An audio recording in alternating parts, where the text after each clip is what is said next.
Hello everyone, welcome back. Micro economics में हमारा topic चल रहा है production function and returns to a factor.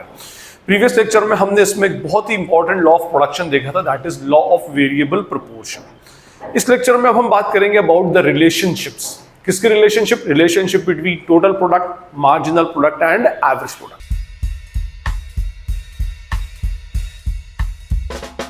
Total product, marginal product और एवरेज प्रोडक्ट की रिलेशनशिप समझने से पहले हमें इन तीनों का मीनिंग और कंसेप्ट क्लियर होना जरूरी है। मेरा एक डेडिकेटेड लेक्चर है, आप वहां से उसको देख सकते हैं, जिसमें मैंने इन डिटेल टीपी, एमपी और एपी के कंसेप्ट को एक्सप्लेन किया है। नीचे डिस्क्रिप्शन बॉक्स में पूरे चैप्टर की प्लेलिस्ट की लिंक है और ऊपर आई बटन भी आपको आ रहा होगा। फाइन, स्टिल मैं आपको एक बार फटाफट से इसको नटशेल में एक्सप्लेन कर दूं ताकि हमारा एक बेसिक कंसेप्ट क्लियर हो, फिर हमें रिलेशनशिप और इजिली समझ में आ जाए। देखिए, टोटल प्रोडक्ट जो होता है ये सम टोटल बताता है। सम टोटल मींस आपने कितने वेरिएबल फैक्टर्स अपने प्रोडक्शन प्रोसेस के अंदर इन्वॉल्व किए, उसके अंदर लगा, एंगेज किए, तो उसके बदले में उसके अगेंस्ट टोटल आउटपुट हमारा कितना आ रहा है। जैसे लेट सपोज फॉर एग्जांपल, आपके जब जीरो लेबर था तो उस टाइम तो आपका टोटल प्रोडक्ट जीरो ही होगा, क्योंकि लेबर नहीं होगा तो उसके ऊपर प्रोसेसिंग एक्चुअली नहीं हो पाएगी। अब आपने एक वर्कर लगाया तो उससे आपका टोटल आउटपुट आया कितना? 40 यूनिट्स। फाइन, अब दो वर्कर लगाए तो टोटल आउटपुट दो वर्कर के लगाने से 100 यूनिट्स का आया। So this is our total product. दो वर्कर्स पर टोटल कितना आउटपुट आएगा? That is what? Total product. जैसे अगर मैं कहूं कि 3 वर्कर आपने लगाए तो आपका आउटपुट आया 180, मतलब 3 वर्कर ने मिल करके टोटल 180 यूनिट बनाई है। अब यहां पर कितनी एक इंडिविजुअल वर्कर ने बनाई है दैट इज नॉट इंपॉर्टेंट, ठीक है। तो ये जो होता है ये हमारा टोटल प्रोडक्ट कहलाता है। Means total n number of workers ने कितनी n यूनिट्स हमारे लिए प्रोड्यूस की है, that is called as total product. चलिए, उसके बाद अगर हम बात करें अबाउट द मार्जिनल प्रोडक्ट, तो मार्जिनल प्रोडक्ट होता है एडिशन ऑन एवरी एडिशनल। देखिए, मार्जिनल का तो कंसेप्ट आपको स्टार्टिंग से चैप्टर नंबर 1 से चल रहा है, इसके बाद के 2 चैप्टर्स में और चलेगा, हर जगह पर मार्जिनल आएगा ही आएगा। और मार्जिनल इकोनॉमिक्स का एक बहुत ही इंपॉर्टेंट, माइक्रो इकोनॉमिक्स का एक बहुत ही इंपॉर्टेंट कंसेप्ट है। Marginal means which creates the margin. दो वैल्यूज के बीच में मार्जिन, हर एक एडिशनल वैल्यू के ऊपर आपकी कितनी एडिशनल आउटपुट, जैसे यहां बोलो तो कितनी आती है। तो देखिए, यहां पर पहले 0 था, फिर उसके बाद एक वर्कर लगाया तो एडिशनल आउटपुट कितना आया? 40। 2 वर्कर लगाए तो 100 हो गई। एक वर्कर पर 40 थी, 2 पर 100 हो गई। मींस एक एक्स्ट्रा वर्कर लगाने से हमारी एक एक्स्ट्रा वर्कर से हमारी एक्स्ट्रा 60 यूनिट्स का इंक्रीमेंट हुआ है, आउटपुट का इंक्रीमेंट हुआ है। फिर हमने एक और वर्कर बढ़ाया तो हमारा 100 से 180 हो गया। मींस हमारे पास 80 एक्स्ट्रा यूनिट लगी है थर्ड वर्कर को। मींस एक एक्स्ट्रा वर्कर हमने बढ़ाया तो हमारे पास एक्स्ट्रा 80 यूनिट्स हमारे पास बन करके आई है। चलिए फाइन, उसके बाद हम बात करें अबाउट द एवरेज प्रोडक्ट। तो एवरेज प्रोडक्ट क्या होता है? Per unit of labour. मैं इसको कहूं पूरा अगर लिखूं तो output per unit of labour. हर एक लेबर के ऊपर कितना एक्चुअली आउटपुट आता है, that is called as what? Average product. ठीक, फाइन। अब इसका एवरेज कैसे निकलता है? That is TP divided by n। Total product को n से डिवाइड कर देंगे तो we will get average product, ठीक है, 0। अब ये TP यहां 40 divided by 1, that is what? 40, ठीक है।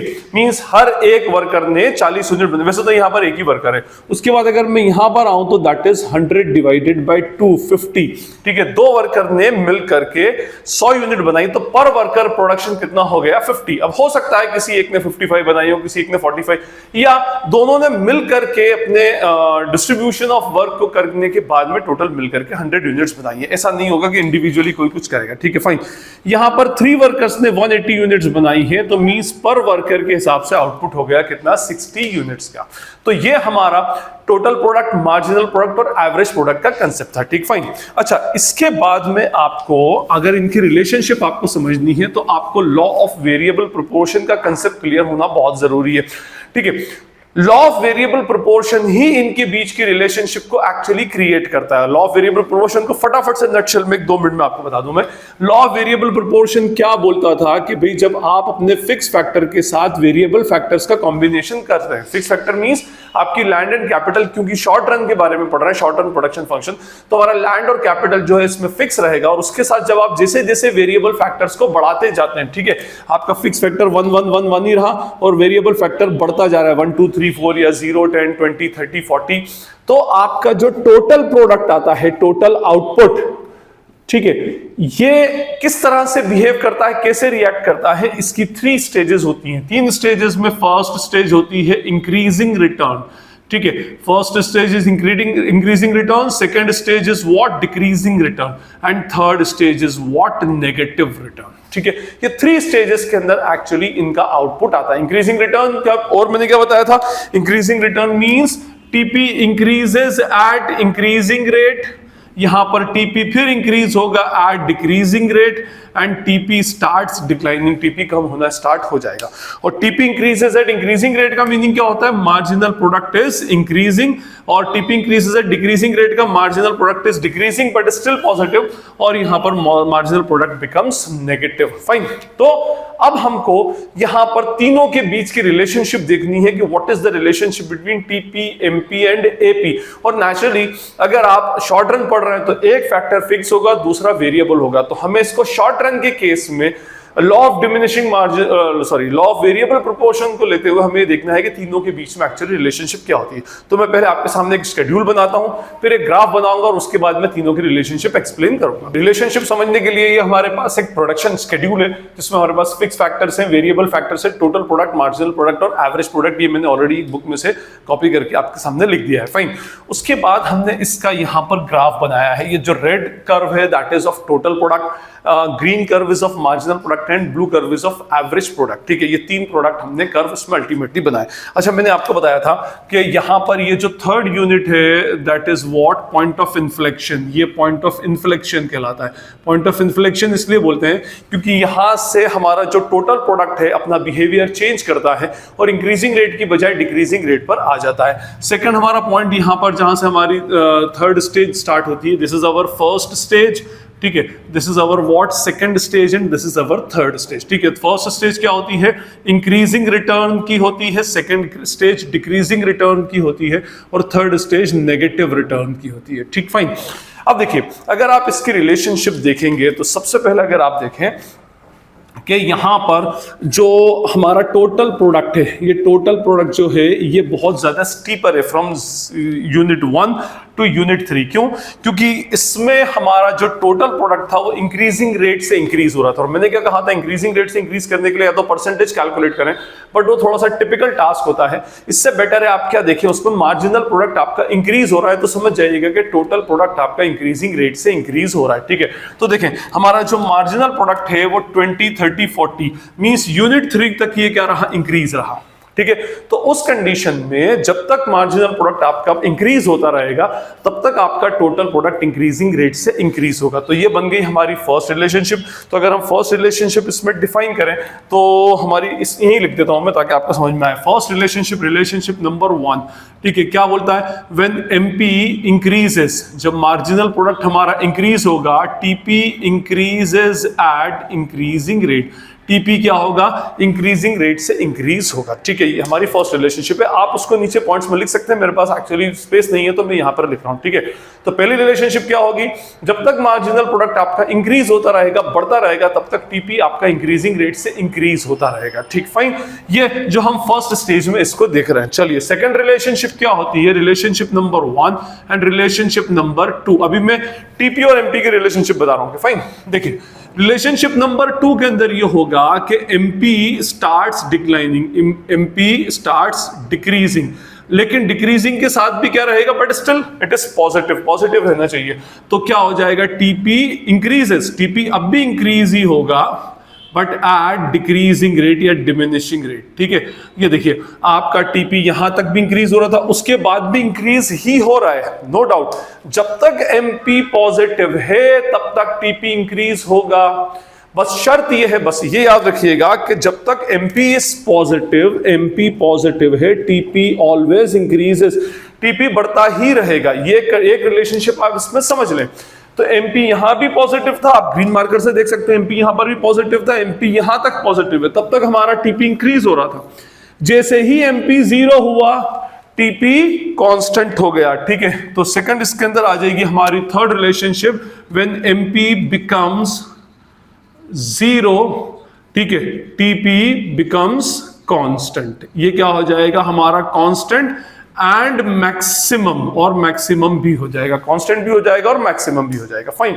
और उसके बाद जैसे ही रिलेशनशिप नंबर 4 क्या है, व्हेन एमपी बिकम्स नेगेटिव, जैसे ही एमपी हमारा नेगेटिव हो जाएगा, टीपी स्टार्ट्स डिक्लाइनिंग, ठीक है, और टीपी हमारा गिरना स्टार्ट हो जाएगा। अब आप यहां से देख सकते हैं ये हमारा ग्रीन है, ये पॉइंट ऑफ इन्फ्लेक्शन तक हमारा मार्जिनल प्रोडक्ट जो था वो इंक्रीज हो रहा था। क्यों हो रहा था ये मैं लॉ ऑफ वेरिएबल प्रोपोर्शन में एक्सप्लेन कर चुका हूं, वहां से आप उसको देख सकते हैं, ठीक है। तो हमारा मार्जिनल प्रोडक्ट इंक्रीज हो रहा था, तो टीपी भी इंक्रीज हो रहा था, नो डाउट हो रहा था, लेकिन इसके इंक्रीमेंट का रेट इंक्रीज हो रहा था विद इंक्रीजिंग रेट के साथ इंक्रीज हो रहा था। उसके बाद एमपी पॉजिटिव ही रहा लेकिन डिक्रीज होना स्टार्ट हो गया। एमपी जब तक पॉजिटिव है तब तक आपका टीपी इंक्रीज होता रहेगा, ठीक है। MP positive, TP always increases, लेकिन क्योंकि एमपी गिरना स्टार्ट हो गया, पॉजिटिव रहकर डाउन होना स्टार्ट हो गया, तो टीपी इंक्रीज तो हुआ लेकिन डिक्रीजिंग रेट से। फिर एमपी हुआ 0 तो टीपी पहुंच गया कांस्टेंट एंड मैक्सिमम, और उसके बाद जैसे ही एमपी गिरना स्टार्ट हो गया, टीपी एमपी सॉरी नेगेटिव हो गया, वैसे टीपी गिरना स्टार्ट हो गया। अच्छा, एक पॉइंट और उसमें बढ़ा सकते हैं, both MP, TP and AP starts from the same point, तीनों सेम पॉइंट से स्टार्ट होंगे, ठीक है। तो ये पहली रिलेशनशिप थी between total product and marginal product. अब सेकंड रिलेशनशिप देखेंगे between marginal product and average product. ये बड़ी इंटरेस्टिंग है, देखें इसमें क्या है, मार्जिनल प्रोडक्ट और एवरेज प्रोडक्ट मींस आप देखें इसमें ये जो ग्रीन मार्कर और ब्लू मार्कर, ग्रीन मार्कर से मैंने मार्जिनल प्रोडक्ट बनाया है और ब्लू मार्कर से एवरेज प्रोडक्ट, ठीक, फाइन।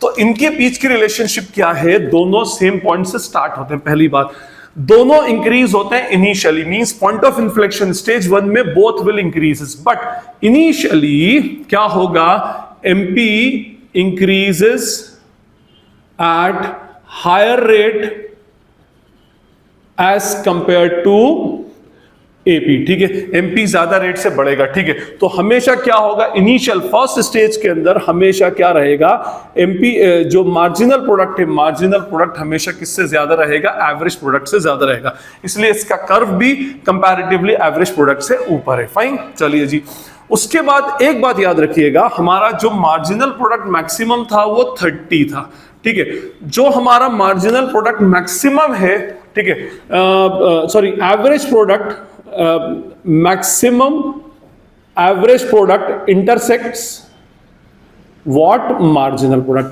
ठीक है। मैक्सिमम एवरेज प्रोडक्ट जो है वो मार्जिनल प्रोडक्ट को इंटरसेक्ट करता है, ये देखिए यहां पर इंटरसेक्ट किया, ठीक है।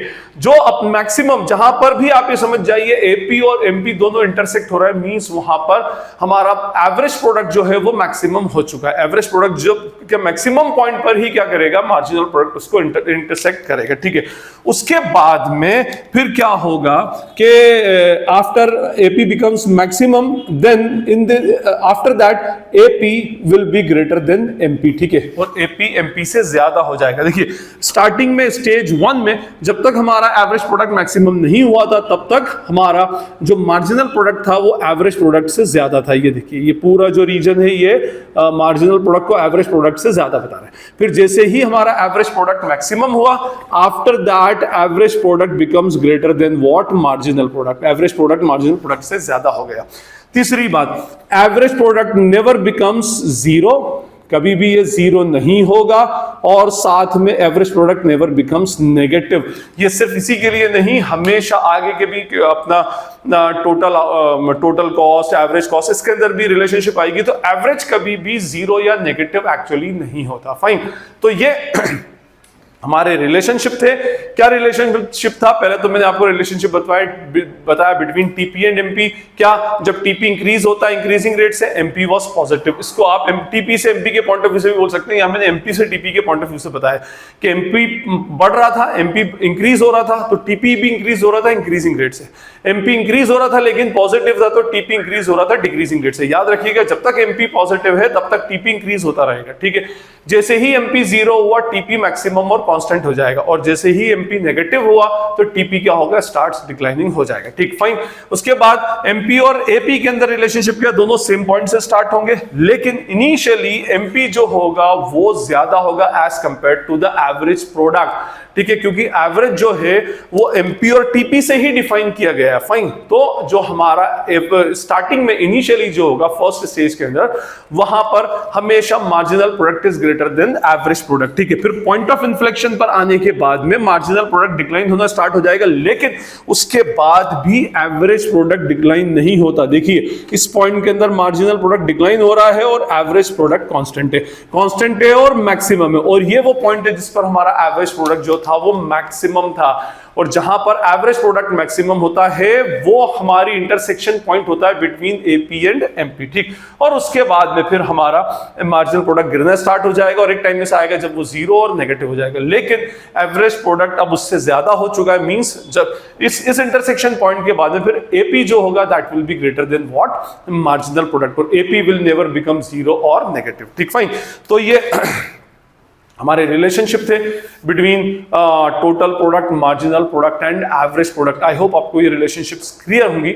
स्टिल अगर कोई क्वेरी या डाउट लगती है तो आप कमेंट सेक्शन में मुझसे पूछ सकते हैं। This is Najeeb Hashmi signing off from Najeeb Hashmi academy. Thank you.